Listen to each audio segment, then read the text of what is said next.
Los versículos 12 al 15. Léalo ahí conmigo, sígame con la mirada. Dice el verso 12: el justo florecerá como la palmera, crecerá como cedro en el Líbano. Plantados en la casa de Jehová, en los atrios de nuestro Dios florecerán. Aún en la vejez fructificarán. Yo creo que por eso me lo compartieron. Aún en la vejez fructificarán, estarán vigorosos y verdes. Aleluya, no podría estar mejor. Para anunciar que Jehová mi fortaleza es recto y que en él no hay injusticia. Y esta palabra yo la veo, yo la tomé como promesa para mí. Yo dije, Señor, esa palabra es mía y yo, ese es mi deseo y mi sentir. Y el Salmo 1, que es uno de mis estandartes de vida en Cristo, que estar plantado junto a corrientes de las aguas. Y dice aquí el Salmo 92, plantados en los atrios de nuestro Dios florecerán. Y doy testimonio por eso, porque yo lo he visto para la gloria de Dios, que Dios está haciendo cosas grandes en su vida, así como lo he visto en la vida de cada uno de ustedes, ¿verdad? Que deciden permanecer, que deciden crecer, que deciden creerle a Dios y que deciden soportar aún las disciplinas y las exhortaciones que parecieran que, ay, no, el pastor ya me agarró de encargo, ya está encima y encima. Pero miren, y siempre se los he dicho y siempre se los voy a decir, mi deseo es que ustedes permanezcan toda su vida en Cristo, que un día yo ya no voy a estar aquí para jalarles las orejas, yo ya me voy a ir con mi Cristo de gloria, mi cuerpo se va a ir 3 metros bajo tierra, pero que ustedes sigan adelante plantados en los atrios de Jehová, que sigan floreciendo, que sigan dando fruto abundante en su tiempo y que Dios cumpla el propósito y el plan que tiene para cada uno de ustedes.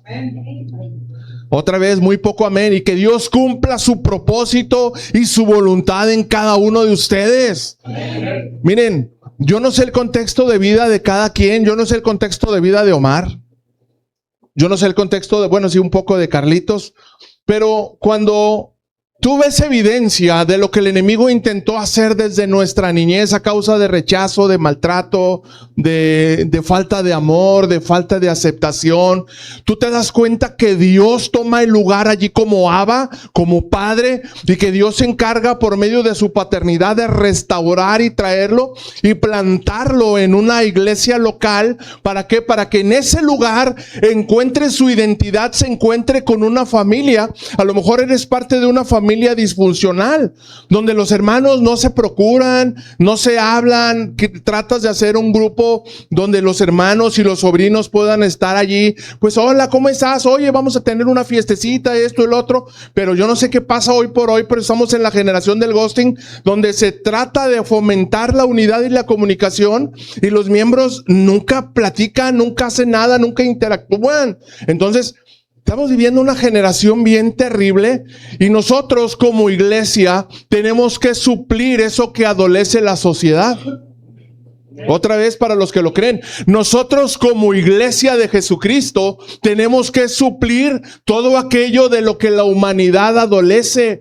La mentalidad del mundo es una mentalidad fría, de desapego, donde le importan más sus propios intereses que los intereses del prójimo. La regla de oro para la generación actual ya vale un cacahuate. Bueno, y pregunto, al menos sabemos qué es la regla de oro. A ver, ¿quién me ayuda? ¿Qué dice la regla de oro? ¿Qué es la regla de oro? La regla de oro.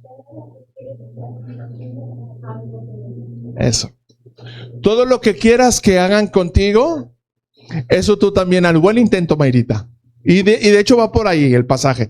Todo lo que tú quieras para ti, hazlo primero a los demás. Si tú quieres que te traten bien, tú trata primero bien a los demás. Si tú quieres que te amen, que te valoren, que te respeten, que te cobijen, tú ama primero, tú vacíate primero. Tú derrama todo lo que Cristo y su Espíritu Santo han puesto delante de ti. ¿Para qué? Para que cada persona que tal vez no conoce su contexto de vida pueda ser restaurada. Esa, amados, esa es la función de la iglesia. Y hoy vamos a empezar una serie que se llama, te lo adelanté la semana pasada, se llama Aprendiendo a Ser Iglesia. Y vamos a empezar a tener una serie de mensajes donde vamos a comprender por qué nos congregamos.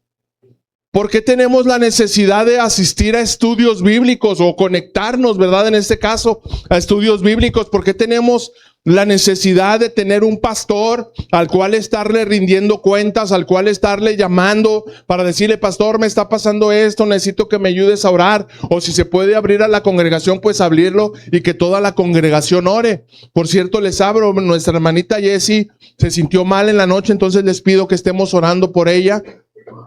Porque miren, todo nos puede pasar en cualquier momento. A fin de cuentas somos frágiles.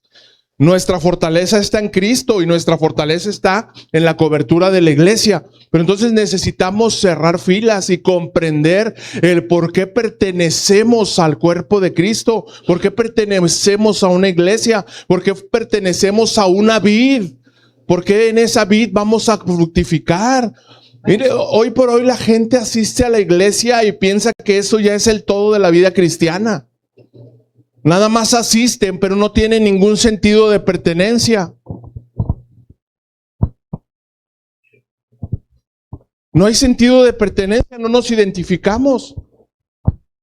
Vemos al pastor como el que está obligado a domingo tras domingo ahí echar piedras y compartir la palabra y ya está allí. Pero ya que entre semana no se meta con mi vida.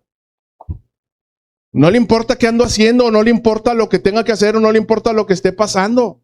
Y doy gloria a Dios por los que sigo pastoreando y que los pastoreo a través de WhatsApp, que me mandan mensajes, que estoy siempre al pendiente de las cosas que les suceden. Les pido también, por favor, oremos por Sofía. Sofía, que Dios siga sanando ahí tu corazón. La seguimos pastoreando ahí por medio de WhatsApp por todas las cosas que ha atravesado después de la muerte de Daniel.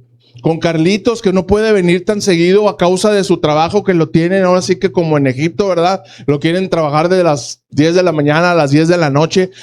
Pero estamos ahí en comunicación y de repente me dice, pastor, perdóneme por ponerle gorro. Le digo, ¿cómo que por ponerle gorro? Pues esa es mi chamba, Carlitos. Tú mándame mensajes, dime cómo estás, cómo va todo. Gloria a Dios por esas ovejas que saben rendir cuentas, porque saben que pertenecen a una iglesia, porque saben que forman parte del cuerpo de Cristo. Entonces, vamos a empezar tú y yo a aprender y decir, pastor, tengo 20 años de cristiano.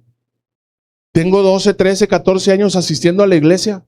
Bueno, pues aún no es tiempo de que aprendamos juntos a ser iglesia. Vamos todos a Efesios capítulo 1.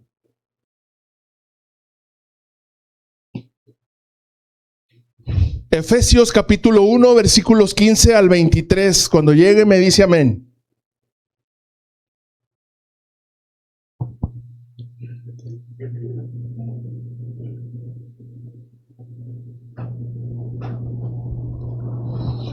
Efesios capítulo 1, versículo 15 dice la palabra en el nombre del Padre, del Hijo y del Espíritu Santo. Por esta causa yo, habiendo oído de su fe en el Señor Jesús y de su amor para con todos los santos, no ceso de dar gracias por ustedes, haciendo memoria de ustedes en mis oraciones, para que el Dios de nuestro Señor Jesucristo, el Padre de gloria, les dé espíritu de sabiduría y de revelación en el conocimiento de Él, alumbrando los ojos de su entendimiento, para que sepan cuál es la esperanza a la que Él los ha llamado, y cuáles las riquezas de la gloria de su herencia en los santos, y cuál la supereminente grandeza de su poder para con nosotros los que creemos, según la operación del poder de su fuerza, la cual operó en Cristo, resucitándole de los muertos y sentándole a su diestra en los lugares celestiales, sobre todo principado y autoridad, y poder y señorío, y sobre todo nombre que se nombra no solo en este siglo, sino también en el venidero. Y sometió todas las cosas bajo sus pies, y lo dio por cabeza sobre todas las cosas a la iglesia, la cual es su cuerpo, la plenitud de aquel que todo lo llena.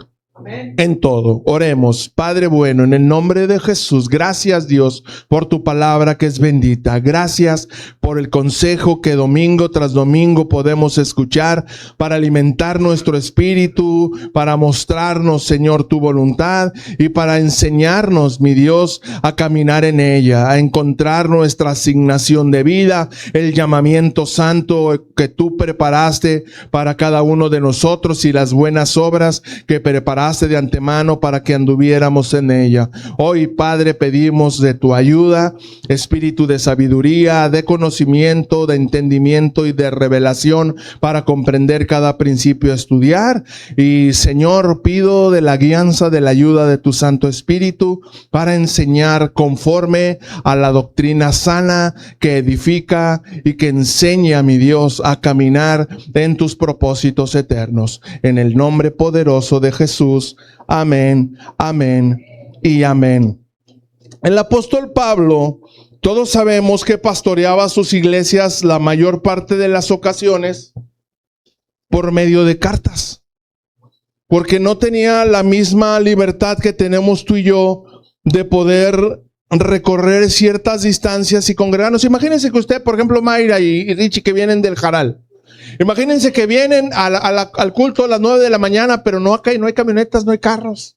Si acaso tendrán un burrito porque los caballos estaban muy caros. ¿A qué horas tendría que venirse para poderse congregar? Entonces Pablo sabía que las iglesias que él pastoreaba estaban retiradas. ¿Y qué hacía? Las pastoreaba por medio de cartas. Les enseñaba la doctrina que podía llevarles y encaminarles a la salvación eterna, pero también les enseñaba a vivir la vida cristiana. Les enseñaba qué es lo que Dios esperaba de ellos y para ellos, para sus vidas. Entonces, en esta carta, donde Timoteo era el obispo o el pastor líder, el pastor consejero, el pastor principal, Pablo le escribe esta carta y les dice: por esta causa, mis amados, habiendo yo oído de la fe de ustedes en el Señor Jesús y del amor que tienen para todos los miembros de la iglesia, no solamente de la iglesia de Éfeso. Cuando hablo iglesia, hablo de todos los creyentes en Cristo Jesús. Dice: no ceso de dar gracias por ustedes, haciendo memoria, acordándome siempre de la fe de ustedes en mis oraciones, y le pido al Padre de Gloria que les dé espíritu de sabiduría y de revelación en el conocimiento de Él. ¿Cómo partimos para tener un conocimiento amplio y poderoso de qué es lo que Dios espera de nosotros como iglesia? Recuerde que la iglesia somos nosotros, no el lugar donde nos congregamos. El lugar donde nos congregamos es el templo, es el santuario, es donde tú y yo venimos, pero tú y yo somos la iglesia. Entonces, ¿cómo parte la fortaleza de un creyente para saberse miembro poderoso en el buen sentido, miembro activo, miembro eficaz de una congregación? Pues con base en su conocimiento del Dios verdadero. Entonces Pablo oraba y les dice: yo le pido a mi Padre de Gloria que les dé espíritu de sabiduría, de conocimiento y de revelación en el conocimiento de Él. Que lo conozcan. Y esta es la vida eterna, que te conozcan a ti, el único Dios verdadero, y a Jesucristo a quien tú has enviado. Pero si tú y yo, amado, no nos esforzamos en conocer a Dios. Ay, pastor, ya vas a empezar. Lo siento. Si tú y yo no nos esforzamos en conocer a Dios, no nos esforzamos en conocer a Cristo, no nos esforzamos en mantener una relación con Cristo, en mantener un fuego encendido en nuestro corazón, nuestra vida cristiana se va a volver insípida. ¿Amén o hay? Nuestra vida cristiana se va a volver como cuando compras una fruta, ¿verdad? Hace poquito en la casa, después de la convalecencia de mi esposa, nos llegó mucha fruta y nos llegaron unas peras que se veían bien deliciosas. Y dice: oye, esta pera, ay, se ve bien rica. Entonces mi esposa dice: ay, párteme una perita. Y la partí y le di la mitad. Ay, está muy seca, estaba engañosa, no tenía jugo, estaba dura. Bueno, eso puede pasar también en un creyente, que por fuera parece muy ungido, muy lleno del Espíritu Santo, pero por dentro está seco. Alguien le quiere dar ay, déjate doy una mordida. Ay, no me estás bien insípido, deja de perder, te echo limoncito y sal, o tajín, ¿verdad? O Miguelito. Y eso no debería de pasar. Repito, eso no debería de pasar.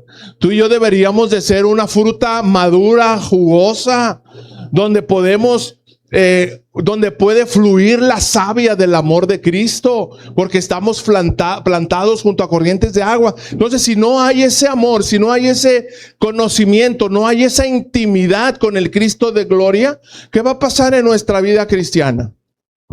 Mira, cuando yo estaba en la iglesia, en la otra iglesia, bueno, en el otro club donde yo asistía antes, donde crecí, donde aprendí del Señor, lo básico, y por medio de mis pastores aprendí la doctrina sólida.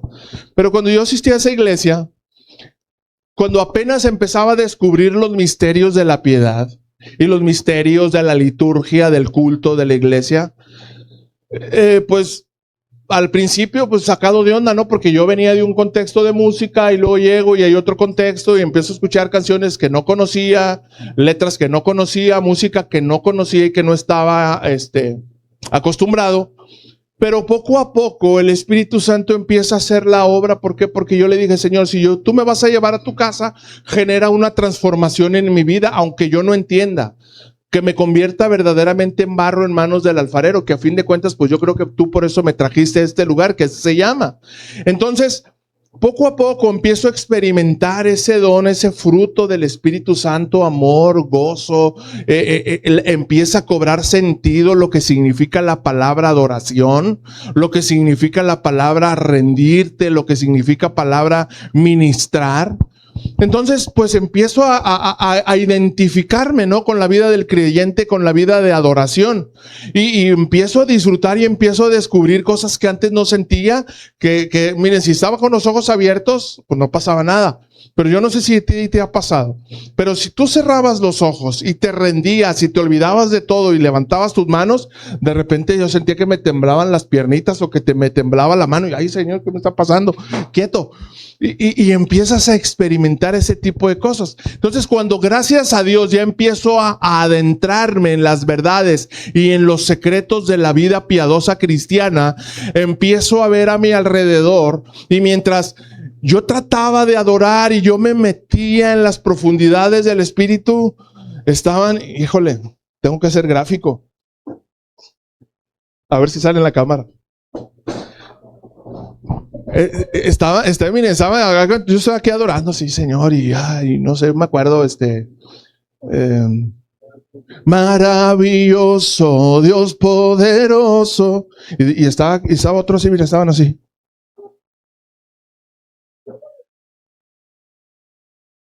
Literal. Otro de plano estaba así.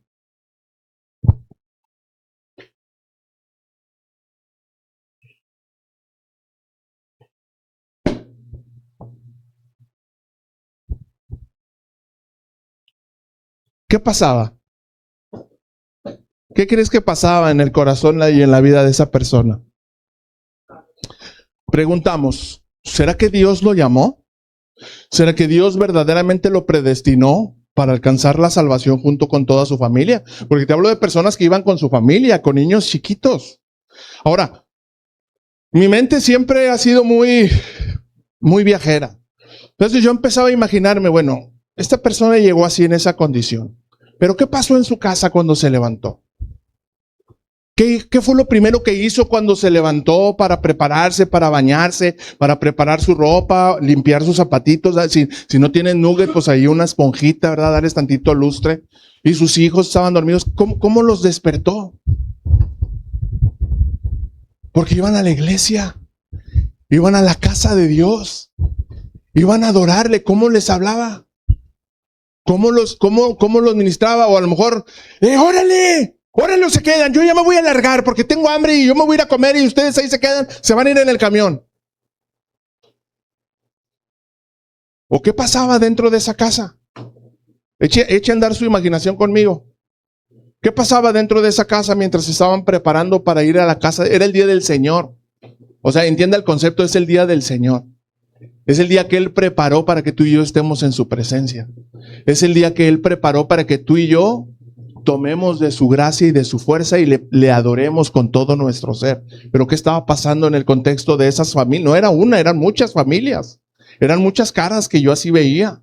Aún de líderes. ¿Sabes? Aún de líderes de ese lugar.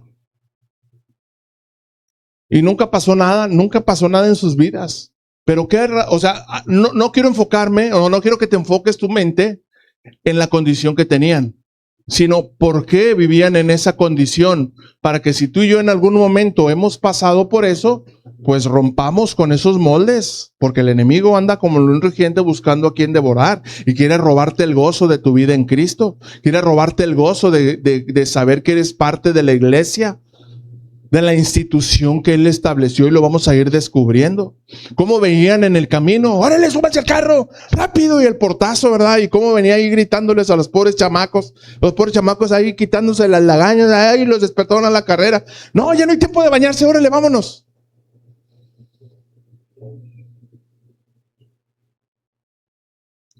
Te pregunto a ti, papá, o a ti que vas a ser papá, o a ti que eres cabeza de familia, ¿cómo te preparas para ir a la casa de Dios?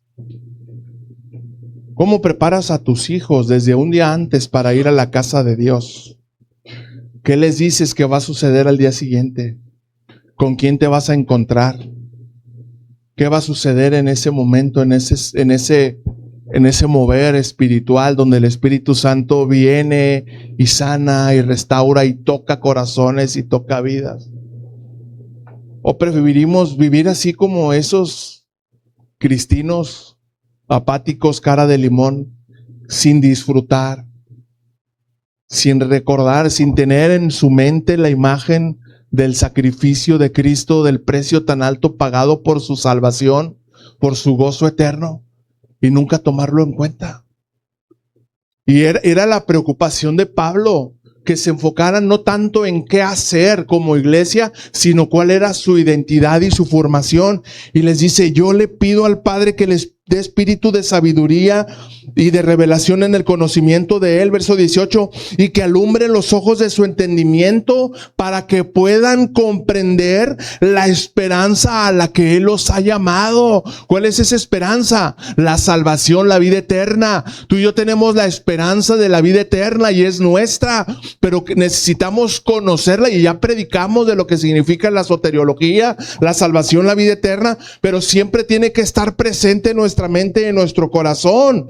Y que sepamos también las riquezas de la gloria de su herencia en los santos, porque junto con la salvación y la vida eterna, la salvación tan grande que hemos recibido una herencia incorruptible, hemos recibido una herencia de vida eterna. ¿Para qué? Para darnos identidad de hijos, para darnos fortaleza de hijos, para darnos la capacidad de ser influencia en un mundo con una naturaleza caída, en un mundo que está corrompido a causa de la influencia del príncipe de la potestad del aire.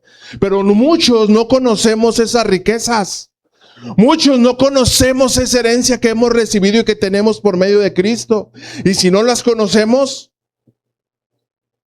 no las disfrutamos. Y si no las disfrutamos, no las compartimos. Si no disfrutas tu vida en Cristo, no le vas a compartir a otros de Cristo, porque ni tú mismo lo disfrutas. Ni tú mismo sabes lo que está pasando al interior de tu casa, la revolución tan grande que Cristo vino a hacer en tu vida. Cuando llega Cristo a tu vida sucede literal una revolución, cambia completamente todo en tu vida cambia. Pero tú tienes que experimentarlo y tú tienes que creerlo para que se vuelva una realidad en tu vida, y no acostumbrarte solamente a que el domingo tengo que ir a la iglesia. El domingo tengo que congregarme porque eso es lo que hacen todos los cristianos. El punto no es el qué, el punto es el por qué y para qué. ¿Por qué nos congregamos y para qué nos congregamos? ¿Y cuál es la supereminente grandeza, ojo, de su poder para con nosotros los que creemos? La grandeza, subráyelo, la grandeza de su poder para con nosotros los que creemos en su poder, los que creemos en su gloria, los que creemos en su llamamiento, los que creemos que formamos parte de la iglesia. Ese poder, esa fuerza, verso 20, la que operó en Cristo, resucitándole de los muertos y sentándole a la diestra del Padre en los lugares celestiales. Cristo ya hizo su parte, Cristo ya vino a darle identidad a la iglesia. Y Cristo ya se sentó a la diestra del Padre. Cristo ya simplemente, ojo con esto que te voy a decir, Cristo ya está sentado a la diestra del Padre. Cristo ya simplemente se está encargando todos los días, pastora, Cristo se está encargando todos los días de hablarle al Padre de ti. Señor, denle paciencia, Padre. Está pasando pruebas bien difíciles. Ya tiene muchos años, Jesús. Tiene muchos años, ya debería dar fruto. Sí, Padre. Pero mira, yo morí por él. Sé paciente. Yo sé que un día va a dar fruto. Ese es el gozo de la muerte que yo sufrí. Y ahí está como nuestro abogado defensor día tras día, pidiendo porque tú no te apachurres, pidiéndole porque tú no pierdas de vista tu llamado y tu propósito. Es nuestro abogado que está ahí día tras día pidiendo por ti, pidiendo por mí, que Dios nos dé fuerza, que Dios nos dé ánimo, que Dios nos dé gracia y que el Espíritu Santo produzca en nosotros el querer como el hacer por su buena voluntad. Pero ¿cómo podría suceder si yo no dispongo mi corazón? Imagínense que yo le digo, yo tengo una, ¿cómo se llaman las monedas de plata? El oro del centenario. Una onza Troy. Aquí tengo una, gracias pastor. Aquí tengo una onza Troy de plata. Ahorita la plata también como el oro está cara, ¿verdad? Esta es una riqueza de mi herencia. Y yo le digo, Eder, esta onza Troy de plata es tuya, ven por ella. Y ven, pa, estoy malo, me voy a ir a mi casa. Eder, aquí está la onza Troy, que quiero para ti las riquezas de tu herencia, de la gloria con todos los santos. Nepa, y guárdamela para después. Y así hacemos muchos cristianos. Él nos dice a través de su palabra, vengan y compren sin dinero, vino y leche. Vengan, aquí está disponible la puerta de la gracia, la fuente de la gracia para todos ustedes, para que comprendan la fuente inagotable de sabiduría y de riqueza, pero no quieren venir. Quieren que el Padre les haga una transferencia de unción, que le pasen su cuenta clave, que les transfiera unción, que les transfiera el fuego del Espíritu Santo. Así no funciona. Se necesitan, como dice el pastor Gabriel, tabletas de rodillón.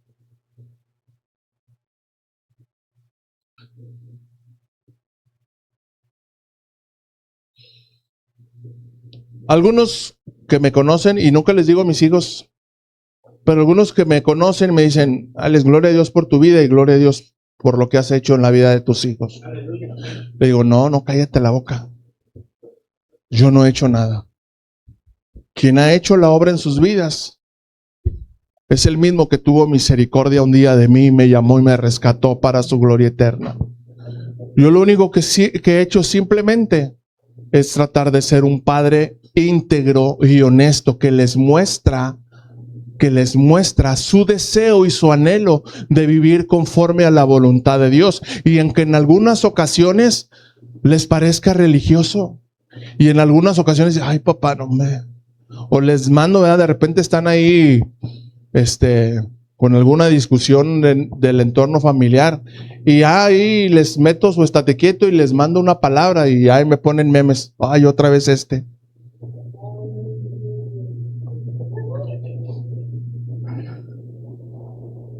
Y digo, lo siento, pero soy su papá y tengo que serles piedra de tropiezo aunque les cueste. ¿A poco no creen que cuando Dios mandaba una palabra de exhorto al pueblo de Israel por medio de los profetas y que venían y les hablaban y decían, si no se componen, Dios va a traer condenación y van a ser llevados cautiverios? Y luego ahí va Isaías y ahí va Jeremías y ahí va Ezequiel a darles la palabra. ¿Y qué decía el pueblo? Ay, otra vez porque no nos gusta. Como dice la Escritura, no soportamos a veces la sana doctrina, pensamos que son cosas religiosas. Mira, yo he escuchado a muchos cristianos, entre comillas, decir, ay, es que no todo tiene que ser Biblia. ¿Qué te parece esa declaración? Imagínate que un pseudo cristiano te diga, es que eres muy radical, no todo tiene que ser Biblia.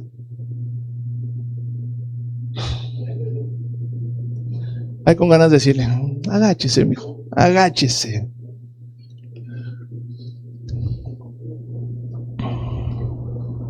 Verso 20, la cual operó en Cristo, resucitándole de los muertos y sentándole a su diestra en los lugares celestiales, sobre todo principado y autoridad y poder y señorío, y sobre todo nombre que se nombra no solo en este siglo, sino también en el venidero, y sometió todas las cosas bajo sus pies y lo dio por cabeza sobre todas las cosas a la iglesia, la cual es su cuerpo, la plenitud de aquel que lo llena, que todo lo llena en todo. Cristo cumplió el plan eterno del Padre. Él pagó el precio de nuestra redención. Él pagó el precio para que tú y yo nos llamemos iglesia. Él pagó el precio para que tú y yo nos llamemos hijos de Dios. Él pagó el precio para que tú y yo fuéramos librados de la condenación eterna y trasladarnos al reino de su Padre, al reino de la luz eterna y admirable. Pero ahora, ojo, de que ya cumplió todo esto, ahora Él se ha convertido en nuestra cabeza. ¿Y qué significa eso, pastor? Bueno, que Él es nuestra cabeza y como en la cabeza está el cerebro, que es donde brotan las órdenes. ¿Sabes? Mira, ¿sabes por qué se mueve tu brazo? Porque en tu cerebro lanza una orden por medio de neuronas y por medio de impulsos eléctricos y un montón de cosas que no soy neurólogo, no sé exactamente cómo funciona, pero así funciona. Por medio de tu cerebro se lanza una orden, ¿para qué? Para que tu brazo se mueva, para que tu otro brazo se mueva, para que tu mano se abra, se cierre. Cristo quiere ser esa cabeza, quiere ser ese cerebro que le enseña a la iglesia cómo moverse. Quiere enseñarle a este cuerpo hacia dónde ir, hacia dónde trabajar, hacia dónde llevar. Él es la cabeza, Él es nuestra esperanza y nuestra herencia a la que fuimos llamados. Fíjense los versos 17 y 18 en la versión Dios habla hoy. Dice Pablo, pido al Dios de nuestro Señor Jesucristo, al glorioso Padre, que les dé un espíritu de sabiduría y les revele a ustedes quién es Dios, para que puedan conocerlo verdaderamente. Repito, para que puedan conocerlo verdaderamente. Pido que Dios les ilumine la mente para que sepan cuál es la esperanza a la que han sido llamados, cuán gloriosa y rica es la herencia que Dios da a su pueblo santo. Si conocemos al Padre, si conocemos a Cristo y si conocemos a su Espíritu Santo, podremos conocer cuál gloriosa y rica es la herencia que tenemos como iglesia y como hijos de Dios. No hay otra manera, no hay ningún otro camino, ni pagando indulgencias, ni pagando mandas, nada funciona más que el conocimiento del Dios verdadero. Necesitamos conocer, ¿qué, pastor? La plenitud de Cristo. Versículos 19 al 21 en la Nueva Versión Internacional. Para que puedan apreciar la incomparable grandeza de su poder, el cual nos da a los que creemos en Él. Ese poder es la fuerza grandiosa y eficaz que Dios usó para resucitar a Cristo de entre los muertos y luego lo sentó a su derecha en el sitio de más honor en el cielo. el sitio que está muy por encima de todo gobierno y autoridad, poder y dominio, por encima de cualquier cosa que exista, no solo en este mundo, sino también en el venidero. Para poder iniciar a aprender a ser iglesia, necesitamos conocer la esperanza y la herencia a la que fuimos llamados. La esperanza y la herencia a la que fuimos llamados. Si no partimos de eso, hermanos, amados, no podremos nunca avanzar. Nos quedaremos estancados toda nuestra vida. Vamos a poder llegar a los 50 años caminando con Cristo y vamos a ser siempre cristianos tibios, apáticos, que no disfrutan su relación con Dios. Así es la dinámica del reino de los cielos. Ok, pastor, yo quiero aprender a ser iglesia. ¿Qué significa iglesia? ¿Qué significa iglesia? Vamos a la etimología, vamos a la raíz de la palabra iglesia. Iglesia, vamos a empezar con el griego. Del griego, eclesia, la palabra significa asamblea o convocación. Eclesia, asamblea o convocación. Cuando yo leí esto, cuando lo estaba leyendo, me acordé de cuando estaba en la primaria. Ya ves que en la primaria todos los lunes, o al menos, no sé ahorita cómo se maneje, un lunes al mes, siempre decían, oiga, mañana véngase de gala porque va a haber asamblea. El lunes véngase de gala porque va a haber asamblea. ¿Qué significaba de gala? Tus zapatos boleaditos. Yo me vine de gala, mire, mi pantalón azul marino, mis zapatos boleados y mi playera blanca. Nomás me faltó mi moñito o mi corbata. Ahí sí tenías que ir los lunes porque había asamblea. ¿Y qué sucedía en esa asamblea? Había una liturgia. ¿Verdad que sí? ¿Qué era esa liturgia? El juramento a la bandera, los honores a la bandera, el himno nacional mexicano. ¿Por qué? Porque somos mexicanos y rendimos honores a nuestro lábaro patrio, a nuestra nación, a los líderes caídos que le dieron libertad a nuestra nación. Algunas denominaciones dicen que eso es idolatría, porque no tienen entendimiento. Jesús dijo, den a César lo que es de César y a Dios lo que es de Dios. Nosotros como ciudadanos mexicanos que asistíamos a una asamblea, dábamos los honores a la bandera, damos los honores a nuestro himno nacional mexicano, que aún en el himno nacional mexicano, si no te habías dado cuenta, le dan gloria a Dios. Porque dice que el destino de los mexicanos fue escrito ¿cómo? Por el dedo de Dios. Y porque teníamos una asamblea. Y qué curioso que iglesia significa asamblea. Entonces tú y yo hemos sido convocados a una asamblea. Tú y yo fuimos convocados a una asamblea. ¿Y cómo se va esa asamblea? ¿Cómo se va esa asamblea? De gala. El pastor Pedro Villarreal siempre traía sus saquitos de lana y todos le decían, pastor, ¿usted siempre viene en línea? Vengo a la casa de mi Dios. ¿Hay fiesta? ¿Por qué habría de venir de manera diferente? ¿Por qué había de venirme en bermuda y en crocs rojos? Es una asamblea. Significa asamblea y también significa convocación. Convocación es llamamiento. Fuimos llamados a estar en una asamblea, en un lugar donde se glorifica el nombre de nuestro Padre, donde se le rinde honor, donde se le rinde tributo, donde se le rinde alabanza, donde se le devuelven los diezmos de las bendiciones que hemos recibido, donde sembramos ofrendas de acuerdo a como Él nos haya prosperado, porque así dice la palabra, que cada quien ofrenda ¿cómo? De acuerdo a lo que Dios lo prospera. Y eso hacemos, ¿por qué? Porque estamos en una santa convocación, es lo que significa la iglesia. Y la gente piensa que la iglesia es el templo, es el edificio de 4 paredes, y no es así. Segunda definición, vamos a la raíz griega, al griego antiguo.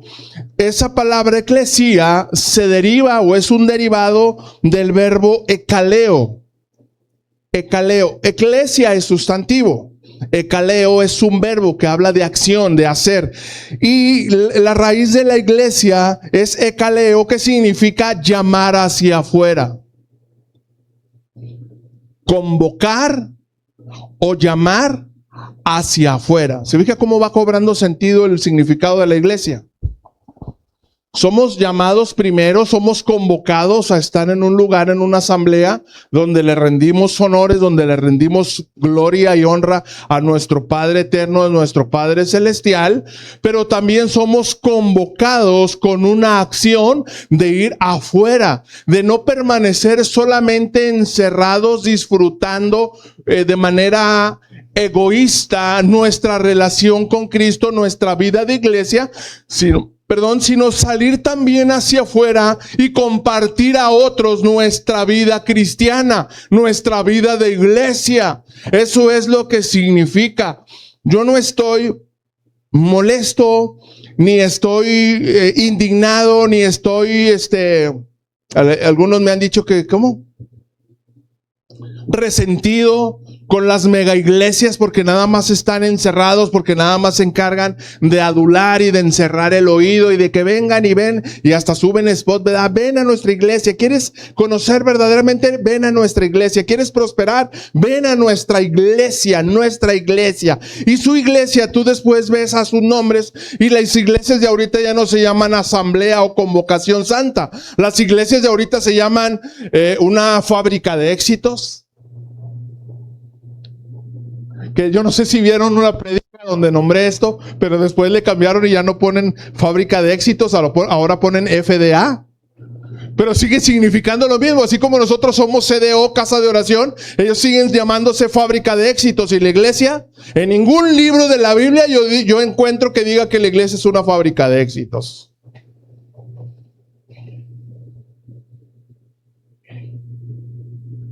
Es una casa de bendición y prosperidad. Es un castillo.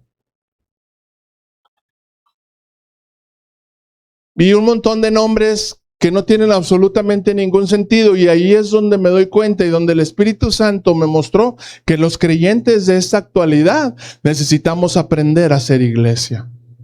Aprender a entender lo que significa iglesia. Aprender a entender cómo los mártires que fueron los padres de la iglesia primitiva pagaron su vida para que tú y yo hoy por hoy entendiéramos lo que significa la vida de iglesia. Algunos fueron aserrados, cortados a la mitad, otros crucificados de cabeza, otros metidos en una olla de aceite hirviendo, algunos arrojados desde una cumbre muy alta para que por medio de la caída se tronara la cabeza y se muriera. Eso era ser iglesia. Algunos otros eran llevados al Coliseo para que los leones se los comieran vivos. O sea, no los mataban ni se los echaban vivos para que los leones los mataran y luego se los devoraran. Esa era la iglesia. ¿Se imaginan si le hubieran dicho a Pablo, queremos que nos visites acá en Pérgamo? Plantamos una iglesia que se llama Fábrica de Éxitos. Lárguense de aquí.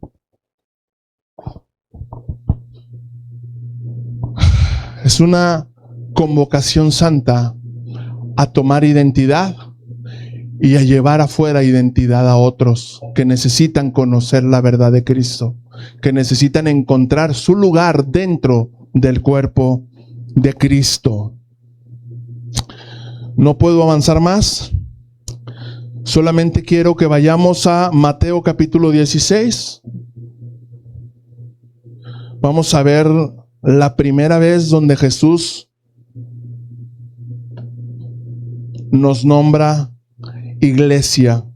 Mateo capítulo 16, versículos 13 al 19.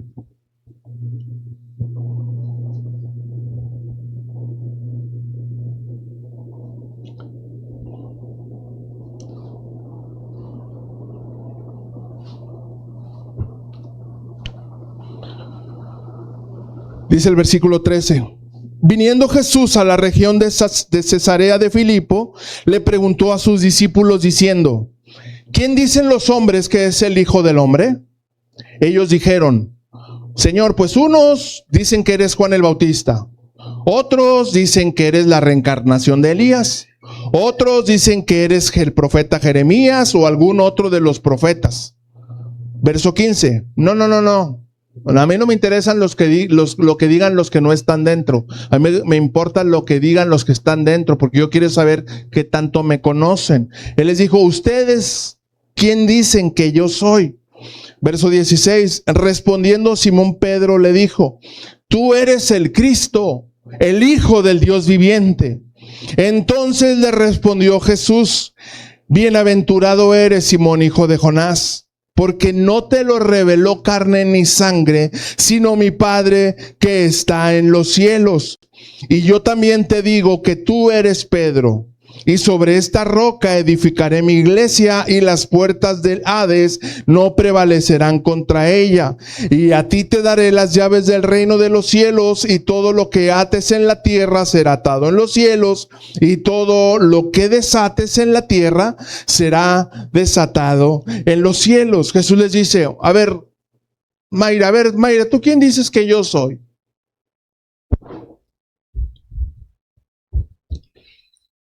Yo soy el eterno, ¿verdad? Vamos a ponernos así muy espirituales. Tú eres el eterno, Señor. Tú eres Adonai. Tú eres Jehová Rafa. Tú eres Jehová Shalom. Tú eres el Shaddai.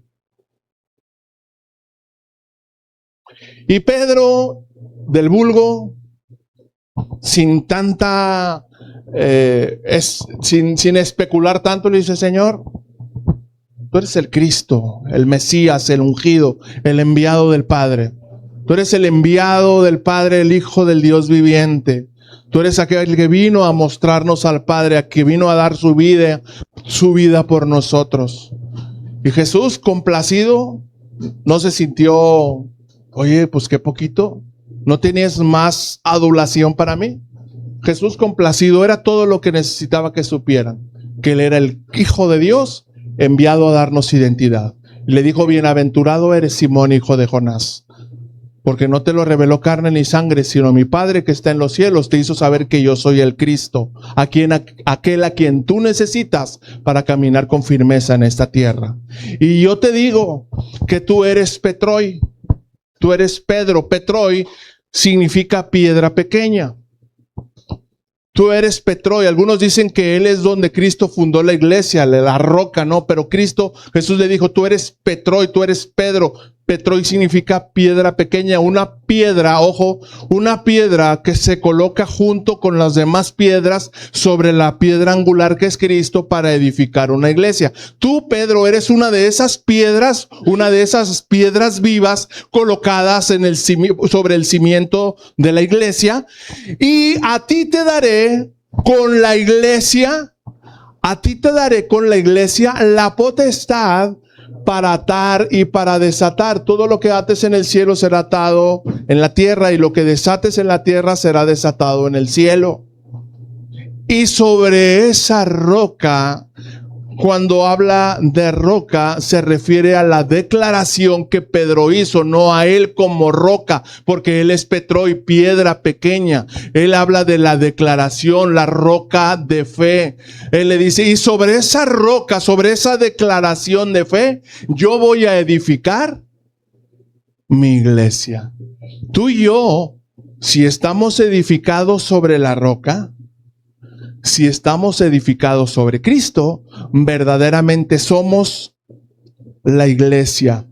Cristo es el fundamento de la iglesia, su verdad, su poder y su propósito eterno.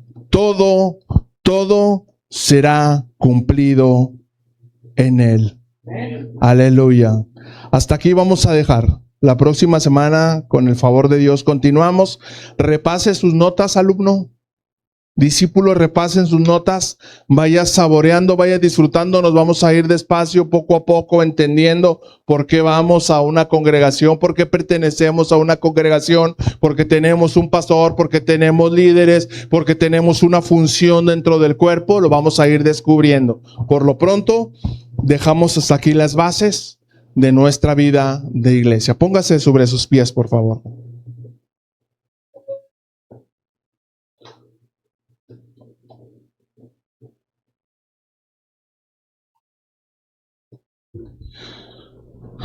Vamos a orar. Y vamos a darle gracias a Dios por este día. Vamos a orar por nuestros hermanos que no nos pudieron acompañar y por todo lo que Dios está haciendo, ha estado haciendo y seguirá haciendo en nuestras vidas, por aquellos que están pasando por tiempos de procesos de sanidad física, también para que el Señor siga orando. Cierre sus ojos, incline su rostro ahí, por favor. Padre, te damos gracias en esta mañana, Señor. Gracias, mi Dios, por tu palabra que es bendita. Gracias, Padre bueno, porque a través de ella entendemos, Señor, que tú nos has llamado con propósitos eternos, que tú nos has llamado, Señor, para el cumplimiento de un plan. Somos parte, Señor, de esa santa convocación, somos parte de esa asamblea que tú llamaste a caminar contigo, Señor, a rendir honores y gloria a tu nombre, pero también, mi Dios, a dar a conocer a aquellos que caminan sin esperanza, la esperanza verdadera, la esperanza que no avergüenza, que solamente se encuentra en el nombre de nuestro Señor Jesucristo. Padre, gracias. Gracias por dar tu vida por nosotros. Gracias por derramar, Jesús, tu sangre. Gracias por padecer por causa nuestra. Gracias por cargar en tu espalda, sobre tus heridas, nuestros pecados, nuestras iniquidades, nuestras faltas. Gracias por lavarnos con tu preciosa sangre. Gracias por quitarnos las vestiduras de maldad y colocarnos las vestiduras resplandecientes. Señor, gracias. Gracias por todo lo que se logró en esa cruz, por todo lo que se alcanzó en ese monte Calvario, por todo lo que se alcanzó cuando clamaste a viva voz, consumado es. Y aquí estamos, Señor, aquí estamos, gracias a eso que tú hiciste por nosotros. Hoy, mi Dios, oramos por aquel que nos amó, por aquel que se entregó, por aquel que dio su vida a causa nuestra. Y aquí estamos, mi Dios, para rogarte que nos permitas seguir aprendiendo a ser tu iglesia, que nos permitas, Señor, seguir aprendiendo a caminar en tu propósito y en tu voluntad y en tu asignación. Gracias, Padre, porque has sido paciente con nosotros, Señor, porque aún en los tiempos que nos hemos sentido débiles o frágiles en nuestra fe, tú has estado ahí para levantarnos y para sustentarnos, Señor. Padre, en el nombre de Jesús, puestos de acuerdo, Señor, como tu iglesia, oramos por cada uno de nuestros hermanos que se encuentran en tiempo de aflicción, de necesidad, de debilidad física, Señor. Te pido, Padre, que sigas haciendo la buena obra que empezaste en la vida de mi esposa, Señor, fortaleciendo, cicatrizando perfectamente, Señor, y que esa cirugía que le fue practicada, Señor, pues que cumpla su función y que nunca más, Dios, nunca más vuelva a brotar esa hernia, Señor, que le había estado aquejando. Padre, asimismo te pido por Mayrita, Señor, para que tú, mi Dios, pongas tu mano de poder sobre sus riñones, Señor, y deshagas, Padre, esa piedra que allí se formó, y que tú, mi Dios, la pulverices y que empiece a salir y que empiece a liberar la detención, depresión, que empiece a salir, Señor, y que nunca más le vuelva a provocar dolores. Haz lo que tengas que hacer, Señor. Si tiene que ser cirugía, si tiene que ser solamente una pulverización y una sonda para que salga, Dios, pues tú haz tu perfecta voluntad. Nosotros solamente intercedemos y descansamos en tu perfecta voluntad. Padre, te pedimos, Señor, por nuestros hermanos que no han podido acompañarnos hoy, para que tú sigas obrando también en sus vidas y que sigan, Señor, formando parte de esta comunidad de fe, Señor. Bendecimos a Ramón, a María Esther, a toda su familia. Bendecimos a Sofía, Señor, a César, Señor, y que tú sigas haciendo tu voluntad en sus vidas. Padre, bendecimos en el nombre de Jesús a Luli, Señor, a Esrita, puerta, Padre, para que tú sigas siendo con ellos, que tú sigas obrando en sus vidas, Señor. Bendecimos a Omar, bendecimos a Joana, bendecimos al pequeñito bebé que está en el vientre de Joana, mi Dios, para que venga a este mundo, a esta tierra en el tiempo que tú has planeado, y que tú, mi Dios, sigas obrando en su familia pequeña, pero al fin familia, Señor. Que ellos, Padre, también puedan seguirte conociendo, puedan seguir siendo alumbrados sus ojos del entendimiento, para que puedan comprender cada día, Señor, la grandeza de tu poder, la esperanza firme que tenemos en ti y las riquezas de la gloria de tu gracia. En el nombre de Jesús, Padre, bendecimos a nuestra hermanita Sebe, Señor, que no ha podido acompañarnos, pero que en un rato más la veremos, para que mi Dios siga gozándose con nosotros y que sigamos participando, Señor, en las cosas grandes, maravillosas que tú haces para con aquellos que te temen, Señor. Gracias, gracias por tu amor. Gracias por tu gracia, por tu perdón, por tu salvación. Y también gracias, Padre, por las añadiduras que nos permites disfrutar. Padre, que la bendición tuya que enriquece, no añade tristeza con ella, descienda sobre la vida de cada uno de mis hermanos aquí presentes, aquellos que no han podido acompañarnos, y por todo aquel que en esta tierra invoca el nombre de Cristo y busca glorificar su nombre. En el todopoderoso nombre de Jesús salimos de este lugar, pero nunca, nunca, mi Dios, de tu presencia. Ayúdanos y enséñanos a conocerte y a seguirte amando, en el nombre poderoso de Jesús. Amén, amén y amén. Denle un aplauso fuerte a nuestro Cristo de gloria. Aleluya. Gracias, Señor. Te alabamos y te exaltamos en el nombre de Jesús. Amén, amén y amén. Bueno, estamos despedidos, amados. El Señor les bendiga. Nos vemos primeramente Dios el próximo domingo para continuar con nuestra serie. Pastora, vas a...